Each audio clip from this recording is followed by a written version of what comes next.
Bom dia, boa tarde, boa noite. Eu sou Caléo e esse é mais um dia do nosso programa de leitura bíblica de capa a capa.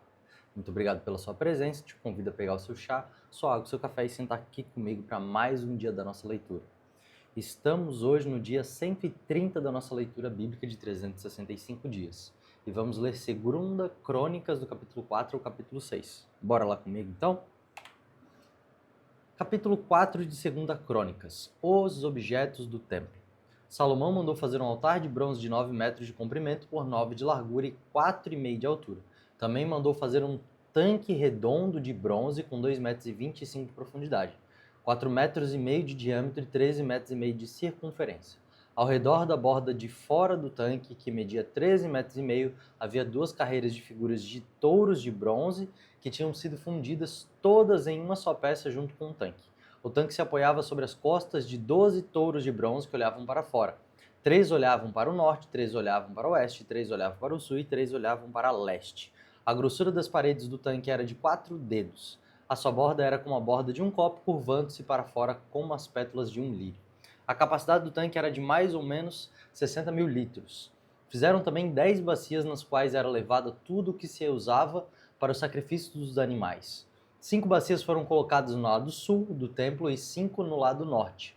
A água do tanque era para os sacerdotes se lavarem.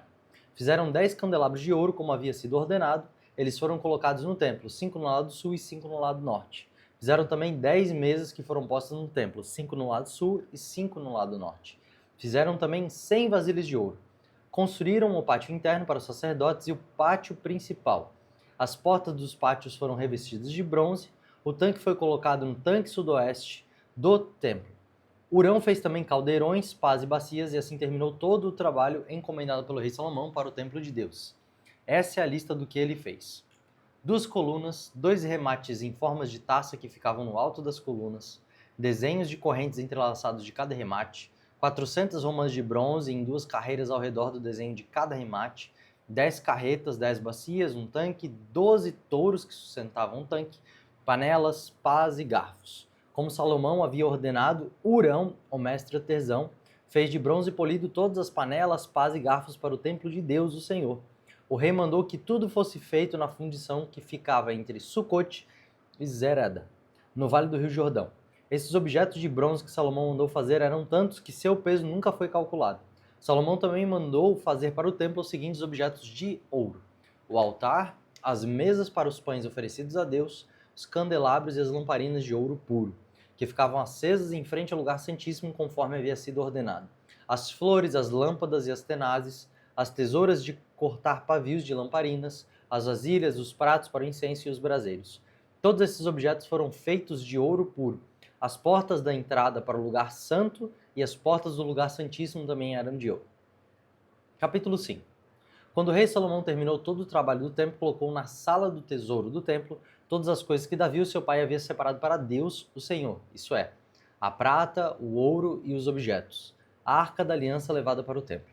Aí o rei Salomão mandou que os líderes de Israel, todos os chefes das tribos e os chefes dos grupos de famílias de Israel se reunissem em Jerusalém, a fim de levar a arca da aliança do Senhor de Sião, a cidade de Davi, para o templo. Todos os israelitas se reuniram no 7º mês, durante a festa das barracas. Quando todos os líderes chegaram, os levitas pegaram a arca da aliança e a levaram para o templo. Os sacerdotes e os levitas levaram também a tenda da presença de Deus, com todo o seu equipamento, para o templo. O rei Salomão e todo o povo de Israel se reuniram em frente da arca da aliança e ofereceram em sacrifício um grande número de ovelhas e touros, tantos que nem davam para contar. Então os sacerdotes levaram a arca para dentro do templo e a colocaram onde devia ficar, no lugar santíssimo, debaixo das asas dos querubins, pois as suas asas estendidas cobriam a arca e os cabos usados para carregá-la.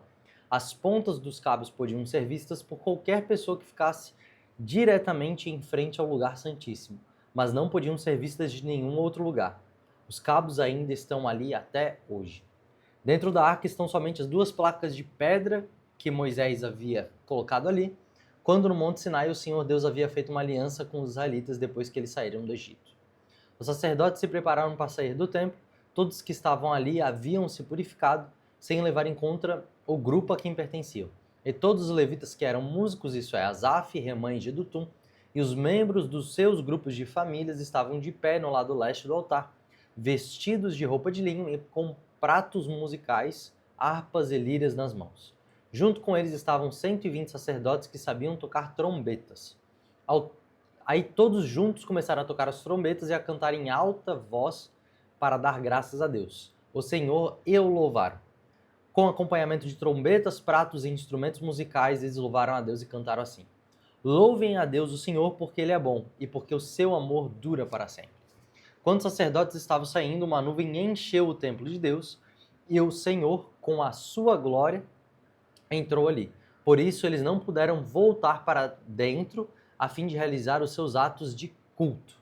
Capítulo 6. Salomão fala ao povo. Então Salomão orou assim: Ó Senhor Deus, tu resolveste viver entre as nuvens escuras, mas agora eu construí para ti uma casa, um lugar onde viverás para sempre. Aí Salomão virou, olhou para o povo que estava todo de pé e pediu a bênção de Deus para todos. Depois disse: Bendito seja o Senhor, o Deus de Israel, pois pelo seu poder ele cumpriu a promessa que tinha feito a Davi, o meu pai, quando ele disse: Desde o dia em que tirei o meu povo do Egito, eu não escolhi nenhuma cidade de todas as tribos de Israel para ali construir um templo a fim de ser adorado nele. Nem escolhi nenhum homem para governar o meu povo Israel. Mas agora escolhi Jerusalém como lugar onde serei adorado e escolhi você, Davi, para governar o meu povo. E Salomão continuou: Davi, o meu pai, tinha planos de construir um templo para a adoração do Senhor, o Deus de Israel. Mas o Senhor lhe disse: Você fez bem quando planejou construir um templo para mim, mas você não construirá. Será o seu filho quem irá construir o meu templo. E agora o Senhor cumpriu a sua promessa. Eu fiquei no lugar do meu pai como rei de Israel e construí o templo para a adoração do Senhor, o Deus de Israel. Ali eu coloquei a Arca da Aliança, onde estão guardadas as placas de pedra da aliança que o Senhor Deus fez com o povo de Israel. Salomão ora a Deus. Então, na presença de todo o povo, Salomão foi e ficou em frente do altar e levantou as mãos. Ele havia mandado construir no pátio do templo um estrado quadrado de bronze que media 2,20 metros em cada lado e 1,30 metros de altura. Ele subiu no estrado e, na presença de todo o povo, se ajoelhou, levantou as mãos para o céu e orou assim: Ó Senhor, Deus de Israel, não há nenhum Deus igual a ti, no céu ou na terra. Tu és fiel à aliança que fizeste com o teu povo e lhes mostraste o teu amor quando eles, com todo o coração, vivem uma vida de obediência a ti. Pelo teu poder cumpriste a promessa que fizeste a Davi, o meu pai. No dia de hoje, todas as palavras da tua promessa foram completamente cumpridas. E agora, Senhor Deus de Israel, eu te peço que cumpras a outra promessa que fizeste ao meu pai, quando lhe disseste que sempre haveria um descendente dele governando como rei de Israel, contanto que eles te obedeçam com o mesmo cuidado como ele obedeceu. Portanto, ó Deus de Israel, faz com que se cumpra aquilo que prometeste a teu servo Davi. Mas será que de fato, ó Deus, tu podes morar no meio de nós, criaturas humanas aqui na terra? Tu és tão grande que não cabes nem mesmo no céu. Como poderia este templo que eu construí ser bastante grande para isso? Ó Senhor meu Deus, eu sou teu servo, escuta a minha oração e atende os pedidos que te faço. Olha de dia e de noite para este templo, o lugar que escolheste, para nele seres adorado. Ouvi-me quando eu orar com o rosto virado para este lugar. Escuta as minhas orações e as orações do teu povo quando eles orarem com um rosto virado para cá. Sim, da tua casa no céu, ouve-nos e perdoa-nos. Quando alguém for acusado de prejudicar outra pessoa e for trazido até o teu altar neste templo e jurar que é inocente, ó Deus, ouve do céu e julga os teus servos, castiga o culpado como ele merecer e declara que não tem culpa aquele que for inocente, recompensando como ele merecer. Quando por ter pecado contra ti o teu povo de Israel for derrotado pelos teus inimigos, e quando ele se virar para ti e vier a este templo para te louvar e pedir o teu perdão, escuta-o do céu, perdoa o pecado do teu povo e leva de volta para a terra que deste a eles e aos seus antepassados. Quando o céu se fechar e não chover porque o teu povo pecou contra ti, então eles se arrependerem e virarem o rosto na direção desse templo e orarem e te louvarem, depois que os castigares, escuta-os do céu, perdoa os pecados dos teus servos, o povo de Israel, e ensina-os a fazer o que é direito. Então, ó Deus, faz cair chuva sobre esta tua terra que deste ao teu povo, para ser deles para sempre.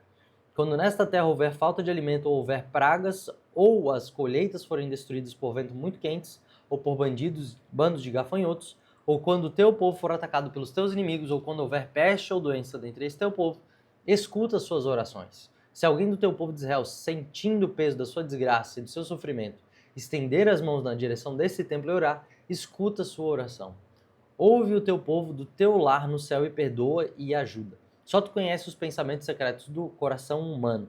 Trata cada pessoa como merecer, para que o teu povo te tema e te obedeça todo o tempo em que eles viverem na terra que deste aos nossos antepassados. Quando um estrangeiro que viver numa terra bem longe daqui ouvir falar da tua fama e das grandes coisas que tem feito, e vier te adorar e orar com o rosto virado para este templo, ouve a sua oração lá do céu, onde vives, escuta-o e faz tudo o que ele te pedir, para que todos os povos da terra possam te conhecer e temer, como faz o teu povo de Israel. Então eles ficarão sabendo que este templo que eu construí é o lugar onde deve ser adorado. Quando ordenares que o teu povo saia para a guerra contra os seus inimigos, e o teu povo orar a ti, virando para essa cidade que escolheste para este templo que construí em honra do teu nome, escuta do céu suas orações e seus pedidos, ouve-os e dá-lhes a vitória.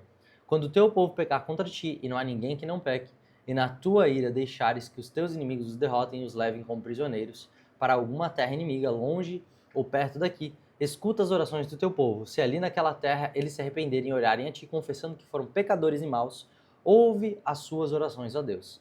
Se naquela terra eles verdadeiramente e sinceramente se arrependerem e orarem a ti, virados na direção dessa terra que deste aos nossos antepassados, dessa cidade que escolheste, desse templo que eu construí em honra do teu nome, escuta as orações dele, do teu lar no céu, e ouve-os e dá-lhes a vitória. Perdoa o pecado que o teu povo tem cometido contra ti. Agora, ó meu Deus, olha para nós com simpatia e ouve as orações que foram feitas nesse lugar. Levanta-te, ó Senhor, e vem para esse lugar de descanso, junto com a Arca da Aliança, que representa o teu poder. Que os teus sacerdotes façam sempre o que tu queres e que todo o povo fique alegre por causa da tua bondade. Ó Senhor Deus, não rejeites o rei que escolheste. Lembra do teu amor para com o teu servo Davi. Essa foi a nossa porção de hoje. E um ensinamento que a gente pode tirar aqui, muito precioso, é que, mesmo em meio aos meus momentos de dificuldade ou de tribulação, sempre existe esperança para que Deus possa transformar a minha situação. No momento mais alto da glória do povo de Israel, no reinado de Salomão, Salomão proferiu palavras a respeito de desgraça que viriam sobre a nação. Momentos de dificuldade, ele estava profetizando aqui basicamente sem saber, né? Ou sabendo, nesse caso aqui.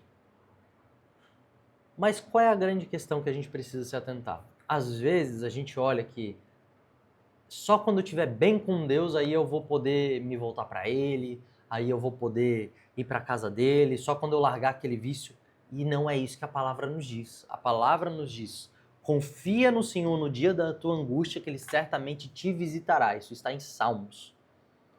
Por que será que é tão difícil para nós entendermos que no vale da sombra e da morte é que Deus se faz o bom pastor para nós, que não vai deixar que a gente tema mal algum? Então, mesmo nos nossos dias de dificuldade, nós precisamos confiar no Senhor.